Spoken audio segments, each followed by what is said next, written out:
370 ना होता, एक गांधी के बाद दूसरा गांधी, दूसरा गांधी के बाद तीसरा गांधी। मैं उन पीओजेके के जो मेरे भाई हैं, जो पहाड़ी भाई उधर बैठे हुए हैं, हम उनको अपना हिस्सा मानते हैं। हमने आज की डेट में भी हमारी जो असेंबली है उनकी सीटें आज भी रिजर्व रखी हुई हैं, और मैं उनसे अपील करूंगा कि जल्द से जल्द आप एक माहौल बनाएं और अपने हिंदुस्तान का आप एक अटूट अंग है। मोदी की छवि जो है वो ये है कि वो एंटी जम्मू एंड कश्मीर हैं, वो एंटी मुस्लिम हैं, और यही छवि जो विपक्ष है उनकी लगातार बनाने की कोशिश करता है। तो यहाँ पे जो आपके भाई मोदी की तारीफ़ कर रहे हैं, क्यों कर रहे हैं? मैं आपकी वसादत से पूरे हिंदुस्तान की आवाम से कहना चाहता हूँ कि आपने अभी कहा कि मोदी जी ने नारा लगाया 370 के पार, लेकिन हमारा पहाड़ी कबीले का मोदी जी से वो प्यार है, हम तो ये 450 से पार की बात कर रहे हैं। तो मुझे पूरा यकीन है कि 450 से पार होगा। जिस तरीके से मोदी जी पूरे हिंदुस्तान में हिंदू मुसलमान सिख को साथ लेके चल रहे हो, जिस तरीके से हर इलाके की जो है डेवलपमेंट हो रही है। बाकी आप जम्मू कश्मीर की अगर बात करें, मेरे भाई यहाँ बात कर रहे थे, देखें चाहे वहाँ का पहाड़ी समाज हो, चाहे वहाँ का बकरवाल गुजरवाल समाज हो, या वो कश्मीरी तबका हो जम्मू कश्मीर का, अगर आप जम्मू कश्मीर को 370 से पहले नज़र मारेंगे ना, मैंने पहले ही कहा ये जो आर्टिकल 370 था ये सिर्फ एक पॉलिटिकल शीट था। बच्चों के हाथ में पत्थर देने के लिए आर्टिकल 370 को रखा गया, वहाँ नौजवानों के हाथ में गन्स दी गई उसके लिए आर्टिकल 370 रखा गया, जो वहाँ घोटाले होते थे उसको छुपाने के लिए जो आर्टिकल 370 रखा गया था, और जो यहाँ मरकज़ी सरकार से वेलफेयर के जो स्कीम्स जाती थी लोगों के लिए उसको रोकने के लिए आर्टिकल 370 रखा गया था। आप अगर नज़र दोहराएंगे पहले आप देखें जो कश्मीर में वोटिंग परसेंटेज होती थी, वो वहाँ का जो एमपी है, जो ये अनंतनाग की कॉन्स्टिट्यूंसी है, वहाँ 40,000 पे जो एक एमपी बनाया जाता था। आप ये बदकिस्मती देखें मेरे कश्मीरी भाइयों की कि उनको वोट देने के लिए भी बाहर निकालने की वो इजाज़त नहीं दी जाती थी। ऐसे हालात बना दिए जाते थे सरकारों की तरफ से ताकि आम कश्मीरी बाहर आके जो वोट ना डाल सके, वही लोग वोट डालें जिनको पैसे दे के ये जो नेशनल कॉन्फ्रेंस पीडीपी कांग्रेस जो पैसे लेके बाहर आके अपने कैंडिडेट्स को जिता देती थी, उसको हटाने के लिए एक वोटिंग राइट जम्मू कश्मीर के नौजवानों को मिले, उसके लिए मोदी जी ने 370 हटाया। और जिस नज़रिए से अब जो जम्मू कश्मीर में माहौल बन रहा है और जिस नज़रिए से हम हिंदुस्तान की तरफ एक नज़र रखे हुए हैं, और मुझे पूरी उम्मीद है जिस तेज़ी से हिंदुस्तान तरक्की कर रहा है, अब जो है जम्मू कश्मीर भी उसी तरक्की में जो है वो शामिल होगा। लेकिन आफ्ताब भाई, बार बार जो जम्मू कश्मीर के स्थानीय नेता है जो कहते हैं कि हम जम्मू कश्मीर के रिप्रेजेंटेटिव हैं, हम जम्मू कश्मीर को रिप्रेजेंट करते हैं पूरे देश में, वो तो बार बार कह रहे हैं कि 370 हमारा एक स्टेटस सिंबल था, हमें इंडिया से जोड़े रखने के लिए ब्रिज था, नरेंद्र मोदी ने उसे तोड़ दिया, वो वहाँ पे डेमोक्रेसी का कत्ल कर रहे हैं।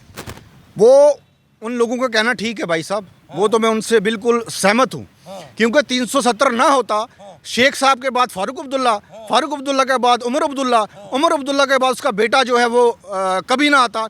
अगर 370 ना होता, मुफ्ती साहब के बाद महबूबा मुफ्ती के बाद इल्तिजा मुफ्ती, वो कभी ना आती। 370 ना होता, एक गांधी के बाद दूसरा गांधी के बाद तीसरा गांधी। आप मुझे बताएं कि हम लोगों में सियासत करने का हम नौजवानों को हक नहीं है? ये जिसको चाहते थे उसको राजा बना देते थे, जिसको चाहते थे उसको नौकर बना देते थे। देखें जो हालात जम्मू कश्मीर के बदले हैं ना, तकलीफ़ तब होती है जब कुर्सी नीचे से खिसक जाती है, और जो दांदलियाँ जम्मू कश्मीर में चल रही थी वो आज की डेट में दांदलियाँ बंद हो गई हैं। आप देखें कितनी कत्लो गारत जो है 370 से पहले हुई, कितने नौजवान जम्मू कश्मीर के मारे गए। और मैं खुसूसन कश्मीर के नौजवानों से कहना चाहता हूँ, लाखों की तादाद में जो हमारा नौजवान मारा गया। आज अब किसी घर में भी चले जाए मेरे भाई प्रभात भाई, हर घर में आपको कोई एक टांग वाला नज़र आएगा, किसी की एक आंख गई है, किसी का एक बाजू गया है। इन लोगों ने सिर्फ कत्लो गारत करवाई है, लोगों के खून के साथ होली खेली है। और देखें खून के साथ होली खेल के जब आप कुर्सी पे बैठ के राजा तो आप बन जाते हैं, लेकिन आपका वो राजपाट जो है ज़्यादा देर चलता नहीं। एक अवतार अल्लाह भगवान वाहिगुरु ज़रूर भेजता है, और ये मोदी जो है अवतार के रूप में आया है इस जुल्म और कत्लो गारत को ख़त्म करने के लिए जम्मू कश्मीर में। क्या नाम है मैम आपका? मेरा नाम रोमी शर्मा है। कहाँ से हैं आप? जम्मू से। जम्मू से हैं। क्या वजह है ये खुशी की, क्यों खुश हैं आप लोग आज इतना?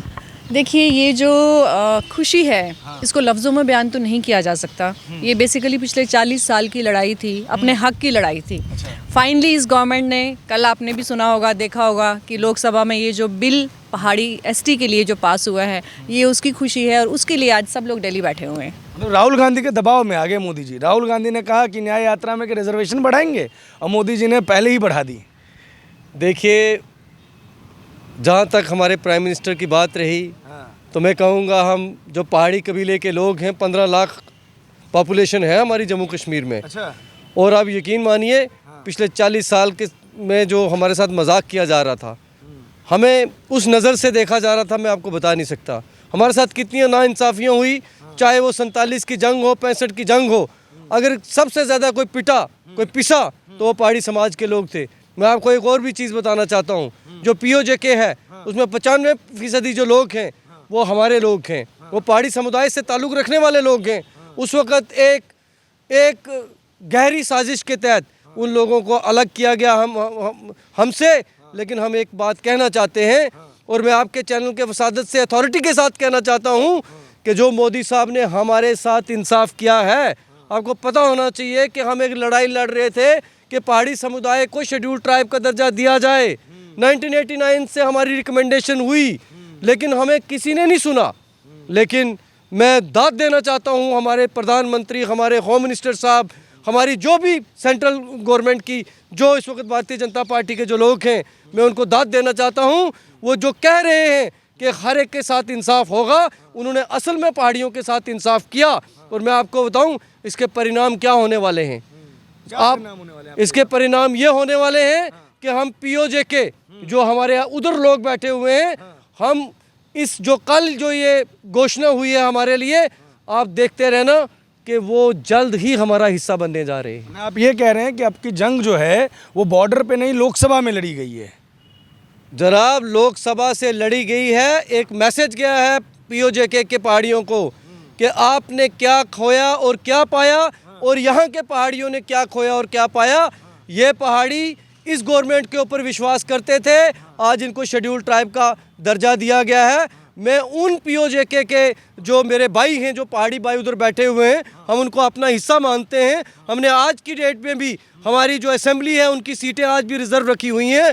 और मैं उनसे अपील करूंगा कि जल्द से जल्द आप एक माहौल बनाएं और अपने हिंदुस्तान का आप एक अटूट अंग हैं और अपने अंग के साथ जुड़ना अब आपका वो वक्त आ चुका है। नरेंद्र मोदी को आउटसाइडर कहा जाता है। बीजेपी के जो नेता हैं जम्मू कश्मीर में, उनको आउटसाइडर कहा जाता है कि तुमको जम्मू कश्मीर के बारे में क्या पता है। लेकिन महबूबा मुफ्ती को तो जम्मू कश्मीर के बारे में पता था, उमर अब्दुल्ला को पता था, गुलाम नबी आज़ाद को पता था। इन लोगों ने आप लोगों की सुध क्यों नहीं ली? क्योंकि अगर मेरी नॉलेज सही है तो जम्मू कश्मीर में एक लॉ तो पाकिस्तान जैसा है, जहाँ वाल्मीकि समाज को एक डेमोक्रेटिक देश के अंदर वोटिंग की इजाज़त नहीं है। मैंने आपको पहले कहा ना, जो कश्मीरी पॉलिटिक्स चुन के, यार आप ज़रा कश्मीरी में वोट परसेंटेज देखें ना, आर्टिकल 370 की वजह से ये हालात जो ख़राब रहे ना, इन लीडर्स ने अपने हिसाब से ये हालात ख़राब करते थे और ठीक करते थे। महबूबा मुफ्ती को हटाना है तो नेशनल कॉन्फ्रेंस पत्थर चलवाती थी, नेशनल कॉन्फ्रेंस को हटाना है तो महबूबा मुफ्ती पत्थर चलवाती थी। और हालात ख़राब करने में इन पार्टीज़ का बहुत बड़ा रोल रहा है। और मुझे इस वक्त यकीन हो गया, मैं अपने कश्मीरी पहाड़ी गुजर बकरवाल भाइयों से कहता हूं कि भारी तादाद में इस पार्लियामेंट्री जो इलेक्शन आ रहा है इसमें वोट डालें और राइट कैंडिडेट को वोट डालें जो आपके काम कर सके।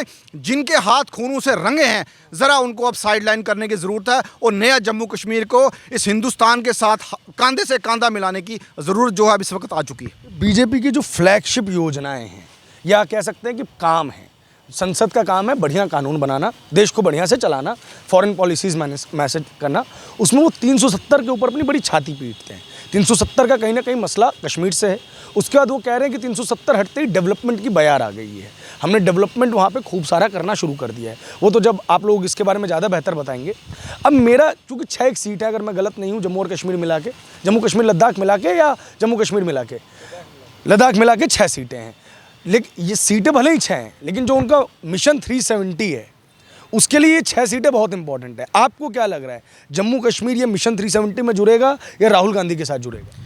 देखें ना, राहुल गांधी ने तो, उनकी गांधी फैमिलीज़ में पिछले 70 साल से तो हुकूमत करी। आप मुझे बताएं प्रभात भाई, जिन लोगों ने 70 साल से हिंदुस्तान में हुकूमत की, आज राहुल गांधी को दर दर ठोकरें खाने की ज़रूरत क्यों पड़ रही है? आज राहुल गांधी को भारत जोड़ो यात्रा की ज़रूरत क्यों पड़ रही है? आज राहुल गांधी को शेड्यूल ट्राइब या SC जो ये लोअर कास्ट है इनके लिए लड़ाई लड़ने की ज़रूरत क्यों पड़ रही है? ये सब ढकोसले हैं, ये सब दिखावा है। 70 साल आपने राज किया, 70 साल आप पूरे हिंदुस्तान के लिए कुछ नहीं कर पाए।